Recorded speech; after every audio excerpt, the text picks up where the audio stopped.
Hi everyone, welcome back to another episode of How to Login. Today in this video I'm going to show you how you can change your Rondevo account's password. To change your Rondevo account's password, firstly open your Google search. Type in Rondevo login and make a search. The search results will be displayed on the screen. Click on the first link shown on the page. Enter your email address and password associated with your Rondevo's account and click on Login.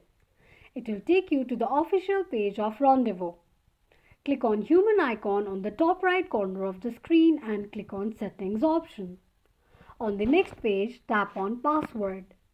Enter your current password and create a new password for your Rondevo's account. Confirm your new password by re-entering it and then tap on Save. Click on an eye icon to check if you have entered your password correctly or not. In case if you don't remember your password, click on Forgot Password. This is how you can change your password of Rondevo's account quickly and easily just in few steps. If you have any thoughts or queries, let us know in the comments section. Don't forget to subscribe to our channel. Also press the notification bell icon so that YouTube will notify you whenever we post a new video.